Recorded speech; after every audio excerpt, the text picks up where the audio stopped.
Okay, so there was a time in my life that I actually believed in Hunter S. Thompson's bullshit stories like Fear and Loathing in Las Vegas. And watching that movie an unhealthy number of times, I got the brilliant idea to that I wanted to buy some ether and to huff it like they are allegedly in the movie. I called and emailed probably 20 or 30 different chemical supply companies trying to find somebody who would sell this random dude a small bottle of diethyl ether. This seemed like something reasonable to me. And everybody kept telling me, oh, you need an industrial license and an industrial address for us to ship that to. And I mean, and they knew what I was trying to do. They knew I was thinking I'm going to get this to get high. And they were having none of it.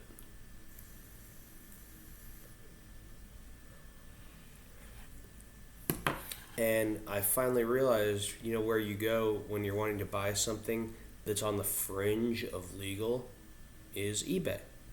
And sure enough, I get on eBay and there's plenty of listings on there for small bottles of diethyl ether. And I pick one out. It set me back about $50, and it was a quart for $50 shipped. I was like, okay, that works. That works. So I went ahead and ordered it, and probably a week and a half went by before it finally showed up. And it didn't show up in a cardboard box. It showed up in a stapled together plywood box. And the box has all these wacky labels on it like do not ship by air, keep out of reach of children, flammable, explosive, so on and so forth. I'm like, okay, I guess that's kind of what I was expecting.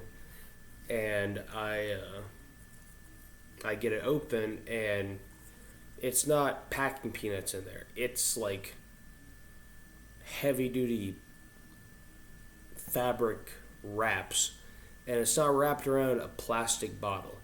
It's wrapped around a stainless steel 1 quart bottle with a Teflon lid. And that bottle had all the same crazy things on it, the same, do not ship by air, caution, explosive, yada yada. And I'm starting to think this might not have been the greatest idea. But, I already have it, so I'm going to try this out. And I got a rag like they do in the movie, and I soak it, and I'm huffing it, and I'm thinking I'm not having like a euphoric high. Like I don't feel right. And I don't know what it was. The label says diethyl ether, same as what I ordered. But so I took it to a friend's house, just said, we should try to figure out what's going on with this. And he agreed. He said, this is not getting me high. I don't feel good. So I'm stewing over the fact that I spent $50 and basically got hoodwinked into buying either an adulterated product or a product that's flat out incorrect. So I'm sitting there thinking like I can't keep this, keep huffing it. I'm not having a good time. That's the whole point of using a drug. And then I'm thinking, I need to just get rid of it so I don't do something stupid with it. So I dumped the rest of it, which is probably like 95% of the contents in the toilet. And now I'm standing there thinking, well, dang it, I can't just flush $50 down the toilet. And I sat there thinking about it for probably 10 minutes. I'm going to set it on fire. Now, you have to understand at this point that ether has a very strong vapor effect. It quickly leaves liquid state and transmits into airless, gaseous state. And what that means is that during this 10 minutes that I'm stewing over how to do this and if this is an okay idea, those fumes are filling the bathroom. And by the time I finally get back up there with safety goggles and a fire extinguisher and a book of matches, the bathroom reeks of diethyl ether. Like, it's just, any chemist would say, why does the bathroom smell like ether? And but not. But at this point, I'm already committed to the experiment.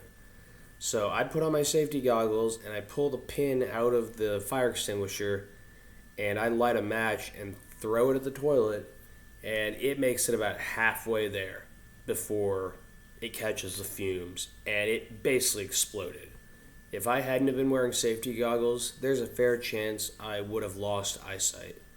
Like, it literally filled the bathroom with a fireball. But the thing about ether is that it burns so dang fast that it literally, nothing has time to get hot enough to catch fire other than the ether fumes themselves. So I didn't even have time to pick up the fire extinguisher before the fire was back down at toilet level. And I feel my body, I feel around my body, make sure that nothing is injured, and then I go and flush the damn toilet. So the point is, if you think that buying ether and huffing it to look cool like on the movie is a good idea, I hope that you'll take this story as a warning that it is not a direction that you should go in for recreational drug abuse. You should just imagine your bathroom or whatever room being full of a fireball and shy away from this plan because it's not a good plan. So that's basically the end of the ether toilet situation.